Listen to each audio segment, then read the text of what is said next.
Hey everyone, how's it going?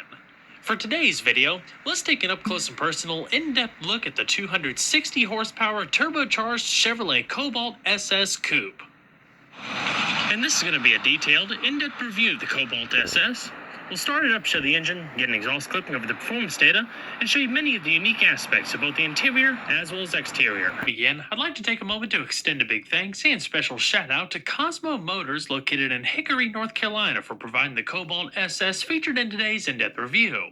For more information on their dealership, including contact info and current inventory, both exotic and unique, feel free to check out their website provided in the description box below. And so, without further ado, let's go ahead and start her up, let her run. This Cobalt's finished in gloss black with an all-black interior, with SS-specific sport bucket seats featuring a combination of leatherette, grippy cloth, and ultra-luxe suede inserts. Not to mention SS badging, and multiple color schemes were also available as an additional option.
The Cobalt's speed proportional electric assisted rack and pinion steering is specifically tuned for the SS and is claimed to deliver a level of feedback comparable to a traditional hydraulic setup. A quicker 14.8-to-1 ratio is introduced for the turbo in 2008. It's all routed through a leather-wrapped multifunction steering wheel with color accent stitching, grip bolsters up top, and silver trim across the spokes. The SS was only offered with a close ratio 5-speed manual transmission, if you don't count the 2.4-liter naturally aspirated SS that was sold between 2006 and 2007. It featured the option of a 4-speed automatic as well. Sold alongside the supercharged SS, the 2.4-liter was later renamed Cobalt Sport with the introduction of the turbo for 2008. The SS Turbo also received a taller final drive ratio of 3.82 to 1, compared to a 4.05 to 1 ratio in the Supercharged. Launch control was standard, in addition to the option of a limited slip differential. We'll cover more gearbox details in just a bit. A digital boost gauge mounted in the A-pillar also shows gear position and the appropriate time to shift. And so, we're going to flip on the headlamps, fog lamps, and the hazards. The driver's side window is automatic down. And we're going to check out the exterior. The Cobalt first hit the market in late 2004 for the 2005 model year and represented Chevrolet's newest compact car lineup. Compared to the aging Cavalier, it was without a doubt a significant improvement in pretty much every dimension. Produced through 2010, before being replaced by the Cruze in 2011, the Cobalt was offered in both a coupe and sedan. It rides on GM's Delta platform, which also provides the basis for the HHR, Saturn Ion, and other compact GM vehicles.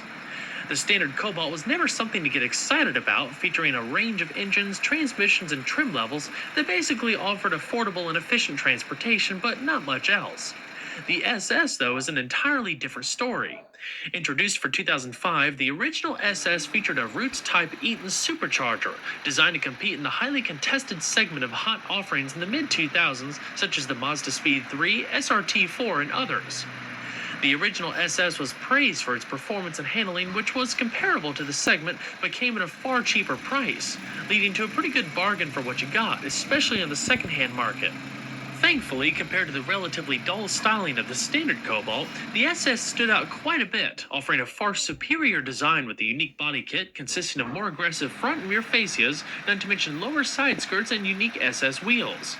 The front incorporates a set of fog lamps, a lower chin spoiler, and air splitter, as well as a special upper and lower mesh grille treatment. Outback SS cars have a chrome polished exhaust tip measuring 4 inches in diameter that rounds off the 2.5-inch high flow exhaust system, with flared rear bumper that also incorporates a bit of mesh that echoes the front. An available deck lid spoiler helped round out the changes aside from subtle SS badges and turbocharged badge on the right hand side of the trunk. Other improvements include fluid-filled engine and transmission mounts for a smoother idle. The real deal came in 2008 when the SS dumped the supercharger for a far more powerful turbocharged and intercooled power plant. GM's performance division finally breathed some serious firepower into that all-aluminum 2-liter 4-cylinder. Its design consists of double overhead cams, a compression ratio of 9.2 to 1, direct fuel injection, and a 6,300 RPM redline. Other internal upgrades include revised cylinder heads, sodium-filled valves, forged steel crankshaft, and oil jet piston cooling. Variable valve timing on both the intake and exhaust sides was a new feature for 2008.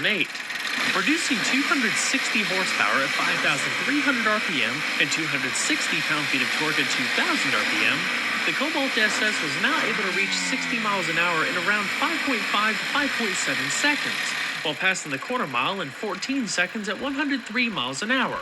Top speed is rated at 160 miles an hour. This was a bigger deal than you may think, as the Turbo SS develops 55 horsepower and 60 pound-feet of torque more than the supercharged SS, improving 0 to 60 times by around a second.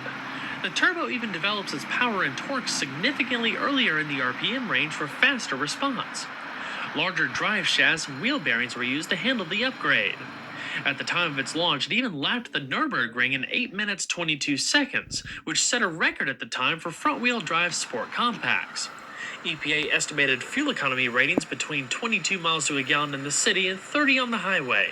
Premium fuel is required with a maximum capacity of 13.2 gallons. In addition to a whole host of improvements over its predecessor, the Turbo SS was the only car under $25,000 at the time that came standard with launch control. Activated by putting the stability control into competition mode, hold the clutch in, select first gear, and simultaneously hit the gas. The car will hold revs around 5,100 RPM, and at that point you progressively release the clutch and get ready to take off. GM's performance division claims the clutch used in the SS is significantly more robust, having undergone extensive testing to ensure long-term durability. They even created a no-lift shift feature that allows you to shift at full throttle without taking your foot off the accelerator. The unique software programming automatically begins to work at full throttle. It alters both the variable cam phasing and ignition timing and how they relate to fuel burn and cylinder action. All of this put together helps create more energy to maintain turbo boost. When using no-lift shift, you have 0.3 of a second to perform the action before it reverts to normal action with an interruption of boost pressure. The Turbo SS features lightweight 18 by 7.5 inch 5 twin-spoke forged aluminum alloy wheels, wrapped in 255/40 high-performance low-profile tires, able to hold around 0.9 G of lateral acceleration. These wheels are actually half an inch wider than what's found on the supercharged model, accompanied by wider tires. Stopping the car from 60 miles an hour only takes about 115 feet thanks to 4-wheel ventilated disc brakes that are all an inch larger for 2008. 12.4 inches in front with 4-piston Brembo calipers and 11.5 inches in the rear with single-piston calipers. The 2008 SS also received quite the suspension makeover for far superior handling over the previous year. The basic setup consists of independent McPherson struts up front and a simple semi-trailing twist beam axle out back. The SS employs specific gas-charged twin-tube struts up front and monotube gas-charged struts in the rear. A 30% improvement in roll stiffness owes its thanks to new steering knuckles, which work to alter the geometry of this front suspension and maintaining control through the corners. Further stiffness comes from larger 24mm stabilizer bars front and rear, in addition to new lower control arms and revised spring and damper rates. The available limited slip differential was almost a necessity with all of the torque produced, being that the Cobalt is front-wheel drive. It helped mitigate torque steer and axle hop for a more controlled takeoff. If you're struggling... overall length is 180.5 inches with a width of 67.9 inches and a height of 55.7 inches, running on a 103.5-inch wheelbase. Total curb weight, as you see here, is a manufacturer claimed 2,975 pounds. Now, when taking a closer look at the interior, keep in mind that compared to the Cavalier when the Cobalt was first introduced, the build quality and quality of materials was significantly improved. It doesn't necessarily mean that it's filled with premium materials. Sure, there's some soft-touch materials here and there, but overall, even though the SS is the higher-performing, cooler-looking model, it still has an overall interior that very much relates to the standard car. So, as expected, there are some cheaper materials found throughout. You do have power windows, power locks, and mirrors standard on the SS, a little bit of storage down below, and a huge door opening that makes climbing in for either the driver or passenger simple, and getting into the back a little bit easier, even though it's a little tight compared to the sedan. As far as the seats, they're unique, highly bolstered units specific to the SS. The seats are finished in a combination of grippy cloth and leatherette trim across the sides, not to mention microfiber suede-like ultra-luxe trim across the middle portion of the seats. The seats have a reasonable amount of padding, good lateral support, definitely sit more on the sport side versus comfort, but the grippy materials definitely hold you in place. The upper portion of the backrest is flared like a racing bucket, and you also have SS logos stitched in the top of the seat. The headrests are vertically adjustable. Continuing through the interior, you have a little bit of all-weather protection down on the floor and a large dead paddle. The steering wheel is manual tilting only, and I believe a telescoping feature was never available. A little bit of storage down below with your trunk release hidden in the compartment. Your fog lamps as well as display illumination to the left, not to mention a pretty cool digital boost gauge mounted up in the A-pillar. The dash is clean and simple with pretty good ergonomics for the radio and climate control, finished off with a sunroof. So let's go ahead and see how she sounds.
So let's go ahead and shut her up.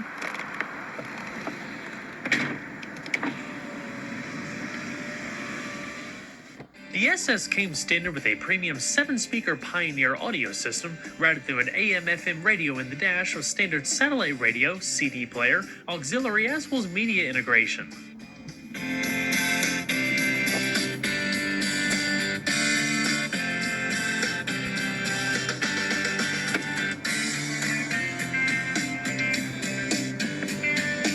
Side curtain airbags, padded visors,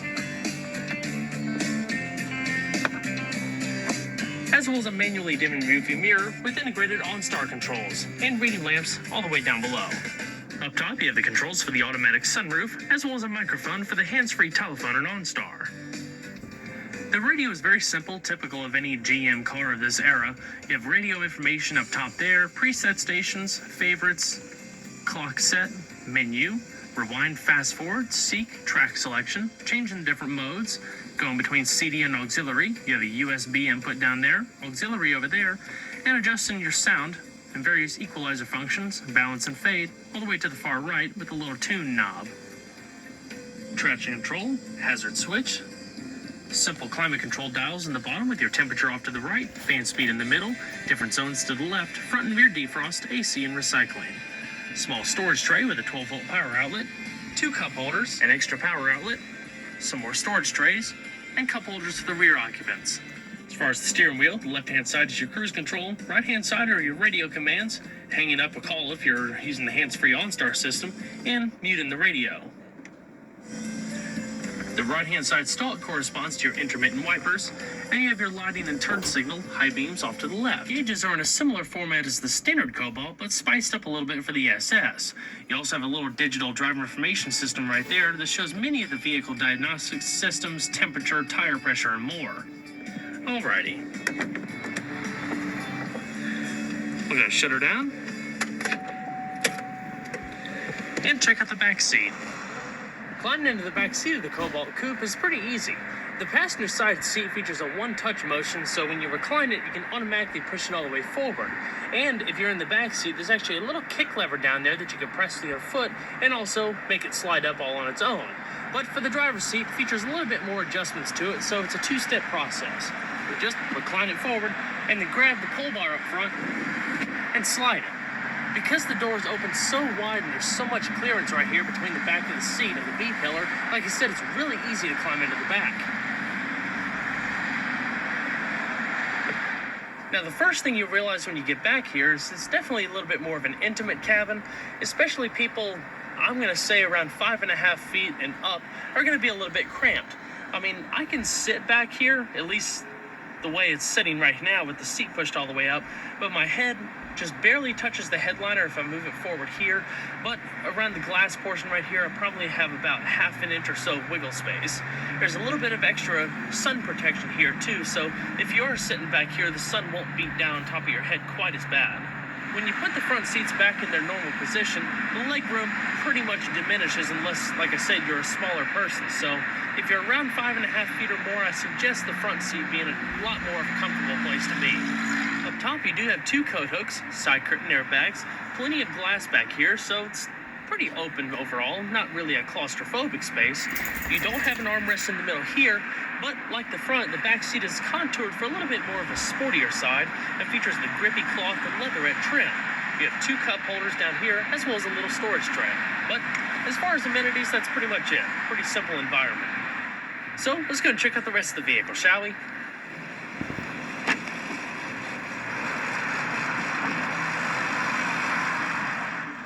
In the rear, the Cobalt Coupe has 13.9 cubic feet of cargo space, which is pretty good in my opinion.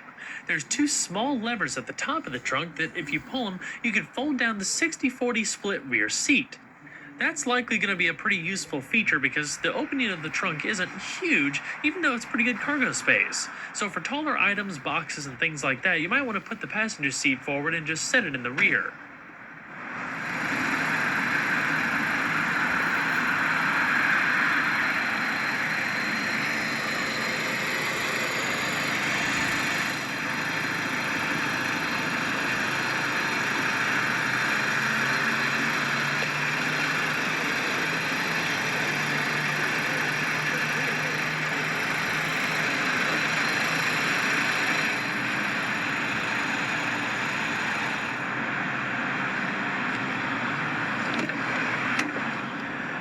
Now, the passenger seat features similar adjustments, including sliding and recline, but lacks the height adjustment of the driver's seat.